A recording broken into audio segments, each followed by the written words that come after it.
Akibat krisis kewangan mengumumkan penghentian operasi serta-merta.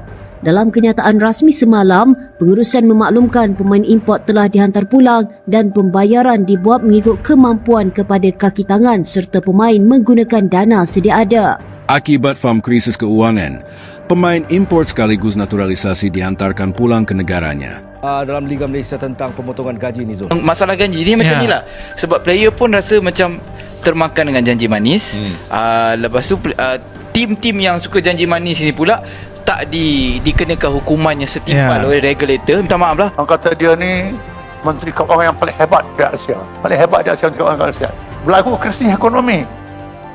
Amerika pergi tempat pada bank dunia, IMF. Dia nak ambil daripada IMF, daripada ini. Masa berlaku krisis ekonomi. Mendedahkan hari ini dalam laporan 1 tahun 2025 bahawa 40 melebihi 2.6 bilion ringgit pada tahun 2025.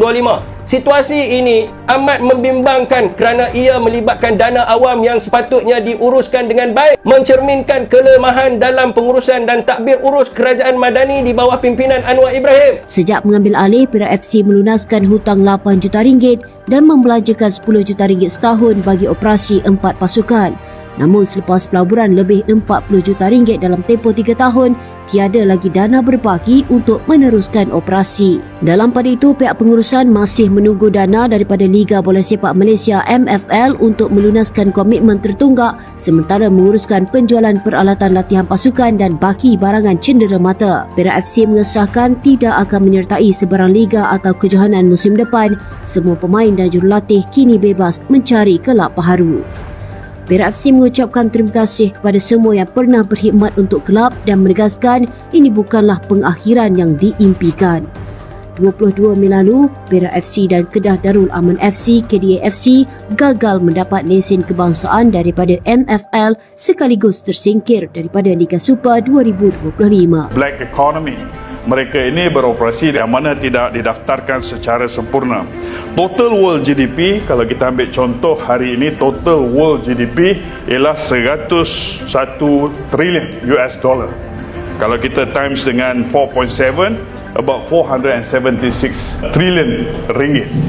Dalam konteks Malaysia pula, kalau GDP negara kita ialah 407 bilion US dollar ataupun 1.9 trilion ringgit.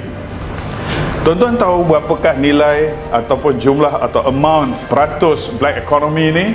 Sekitar 30 ke 40%. Ini adalah satu jumlah yang cukup besar yang tidak being regulated properly. Banyak ketirisan dan seumpamanya. Of course dia memberi kesan kepada pembangunan ekonomi secara keseluruhannya. Jadi dalam kes kita negara Malaysia ini, kalau 30% daripada jumlah tadi itu ialah sekitar 573 bilion. Awal kehadiran pemain import dan naturalisasi di Malaysia. Sepak bola Malaysia pernah menjadi magnet bagi pemain-pemain luar negeri yang ingin mencicipi atmosfer Asia Tenggara. Negara yang terkenal dengan basis pendukungnya yang fanatik dan liga domestik yang kompetitif ini mulai membuka pintu lebar-lebar bagi para pemain import dan proyek naturalisasi demi meningkatkan daya saing di level internasional. Beberapa nama seperti Liridon Krasniki, Guilherme de Paula, Muhammadu Sumareh, dan beberapa pemain asal Brasil serta Afrika mulai memperkuat klub-klub di Liga Super Malaysia.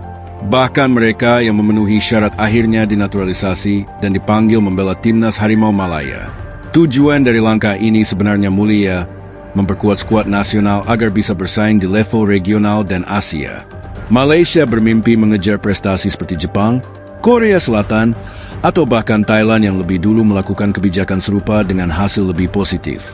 Namun, dalam beberapa tahun terakhir, kisah manis ini mulai berubah menjadi mimpi buruk yang panjang. Gejolak finansial yang menghantam sepak bola Malaysia. Krisis keuangan yang perlahan-lahan menjalar dalam tubuh sepak bola Malaysia tidak lagi bisa disembunyikan. Klub-klub mengalami kesulitan membayar gaji. Fasilitas latihan merosot kualitasnya, bahkan ada yang tak sanggup lagi membiayai akomodasi para pemain asing. FAM, Persatuan Bola Sepak Malaysia, sebagai induk organisasi, juga terkena imbas. Beberapa laporan menyebutkan bahwa hutang-hutang masa lalu yang belum dilunasi membebani neraca keuangan. Janji-janji sponsor yang tak kunjung terrealisasi membuat pemasukan semakin terbatas. Dana dari AFJ atau FIFA pun hanya bisa menutupi sebagian kecil kebutuhan. Akibatnya, bukan hanya pemain lokal yang menjadi korban tunggakan gaji. Para pemain impor dan naturalisasi pun mulai merasakan imbas langsungnya. Mereka yang dulu datang dengan harapan dan janji-janji kontrak mewakili harus menghadapi kenyataan pahit. Tidak digaji, tidak diperpanjang, bahkan dihantarkan pulang ke negara asal karena dianggap membebani keuangan. Pemain naturalisasi dari harapan menjadi beban. Proyek naturalisasi sempat menjadi topik yang membanggakan FAM. Namun, seiring waktu, publik mulai mempertanyakan efektivitas langkah tersebut. Beberapa pemain naturalisasi dinilai tidak menunjukkan kontribusi signifikan di lapangan. Tak sedikit yang kesulitan beradaptasi dengan gaya main dan iklim sepak bola Asia Tenggara. Ketika krisis keuangan semakin parah, nama-nama pemain naturalisasi mulai dicoret satu persatu. Mereka tidak hanya kehilangan tempat di timnas, tapi juga tidak diperpanjang kontraknya di klub. Beberapa bahkan tidak bisa pulang ke negaranya sendiri karena belum menerima gaji selama berbulan-bulan. FAM akhirnya membuat keputusan kontroversial, menghentikan program naturalisasi sementara dan memulangkan para pemain yang masih berstatus asing meskipun telah menerima paspor Malaysia. Kritik tajam datang dari berbagai pihak. Banyak yang menyayangkan bahwa kebijakan ini diambil secara sepihak tanpa memikirkan dampak terhadap karir dan kehidupan pribadi pemain. Kisah pilu pemain-pemain yang dipulangkan. Liridon Krasniki. Liridon, yang sempat menjadi simbol semangat baru Harimau Malaya, harus menerima kenyataan pahit. Setelah beberapa musim bermain di Liga Super dan mendapatkan status warga negara, dia tidak lagi dipanggil ke timnas. Gajinya tertunggak lebih dari 5 bulan sebelum akhirnya dia memutuskan meninggalkan Malaysia secara diam-diam. Dalam wawancara dengan media Kosovo, Liridon mengaku kecewa. "Saya datang untuk memberikan segalanya, tetapi saya merasa ditinggalkan," ungkapnya. Guilherme De Paula juga mengalami nasib serupa. Meskipun mencetak beberapa gol penting untuk timnas, kontribusinya dianggap tidak sesuai ekspektasi. Ketika kontraknya tidak diperpanjang dan gaji belum dibayar, dia harus menumpang hidup di rumah seorang teman sebelum akhirnya berhasil pulang ke Brasil. Mamadou Soumaré, pemain naturalisasi pertama yang disorot secara besar-besaran, akhirnya memutuskan mundur dari timnas. Konfliknya dengan klub, masalah gaji, dan tekanan publik membuatnya memilih kembali ke Gambia, tempat asalnya, meskipun telah memiliki status sebagai warga Malaysia. Reaksi publik dan kekecewaan supporter. Berita tentang pemain-pemain asing dan naturalisasi yang dipulangkan ini menimbulkan gelombang reaksi di media sosial. Para pendukung Harimau Malaya terbelah menjadi dua kubu. Sebagian menyalahkan FAM atas kegagalan dalam mengelola keuangan dan strategi jangka panjang. Mereka menilai proyek naturalisasi tidak punya arah dan hanya sekadar pencitraan.